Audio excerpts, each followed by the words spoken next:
এটি হচ্ছে আমাদের এই ভুবন আর্থকুইক ডিটেক্টর, যেটি কিনা ভূমিকম্পের আগে আপনাকে হেল্প করতে পারবে সতর্কতা জানিয়ে। বাংলাদেশ বড় ধরনের ভূমিকম্পের ঝুঁকিতে রয়েছে। জানমালের নিরাপত্তা নিশ্চিতে ভূমিকম্পের আগাম সতর্কীকরণ যন্ত্র উদ্ভাবনের দাবি তরুণ উদ্ভাবক মোহাম্মদ ইব্রাহিম মোল্লার। বাংলাদেশকে এনিহাও একটা ডিলিউশনে রাখা হয়েছে যে ভূমিকম্পের আগে কোনোভাবে কোনো সতর্কবার্তা দেওয়া সম্ভব না।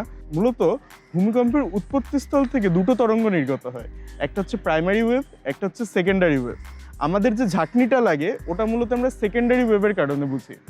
অর্থাৎ প্রাইমারি ওয়েভ হালকা একটা শক, এটা আমরা মানুষ বুঝিও না। যেই ওয়েভটা তাড়াতাড়ি আসতেছে আমরা ওটা ডিটেক্ট করে ফেলি, সুতরাং ধ্বংসাত্মক ওয়েভ আসার আগেই আমরা একটা সতর্কবার্তা পেয়ে যাই আমাদের ডিভাইসের মাধ্যমে। ভুবন আর্থকুইক ডিটেক্টর যন্ত্রটি ইন্টারনেটের সংযোগ ছাড়াই কাজ করবে।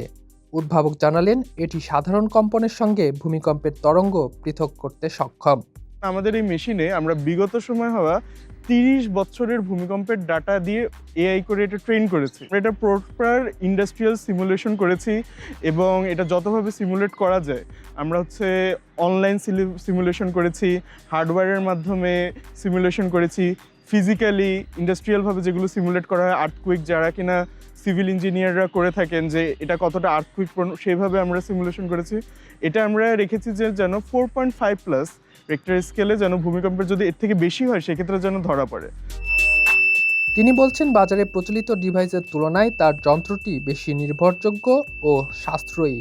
বিভিন্ন অনলাইন পোর্টালে সার্চ করেন যেগুলো বিদেশি, সেখানে আপনি দেখবেন $200, $250, মানে প্রায় 25-30 হাজার টাকা দাম। আবার ওটা যখন আপনি ভ্যাট ট্যাক্স দিয়ে দেশে আনবেন ওটা কিন্তু প্রায় দ্বিগুণ হয়ে যাবে, 40-50 হাজার টাকা, যেটা কিনা বাংলাদেশের হাউস হোল্ড অ্যাফোর্ড করতে পারবে না। কিন্তু আমাদের এই ডিভাইসটা যেটা আমরা বানিয়েছি এটার সার্কিটের শুরু থেকে নিয়ে একবারে ফিনিশিং পর্যন্ত এটা পুরোটা আমাদের করে, এবং এটা করতে আমাদের মোটামুটি 3500 টাকা কস্টিং পড়েছে। অর্থাৎ এইটা হচ্ছে একটা মোটামুটি রেঞ্জ যেটা কিনা একজন মিডল ক্লাস মানুষ যেন এটা কিনে তার বাসায় রেখে দিতে পারবে। এটা একটা ওয়ান টাইম ইনভেস্টমেন্ট। যন্ত্রটি বিনামূল্যে সরকারের মাধ্যমে সবার কাছে পৌঁছে দিতে চান ইব্রাহিম। আমরা মূলত একটা টুলস গভর্নমেন্টকে বিনামূল্যে গিফট করেছি। এখন এই টুলসটাকে প্রপারলি কাজ করানোর দায়িত্ব আলটিমেটলি গভর্নমেন্টের। এই যে পণ্যর মূল্যটা নির্ধারণ, এটা কিন্তু আমার পক্ষে সম্ভব না, এটা সম্ভব গভর্নমেন্টের জন্য। এখন গভর্নমেন্ট যদি এটাকে সার্বক্ষণিক হালনাগাদকৃত রাখেন তখনই এটা সুফল সম্ভব।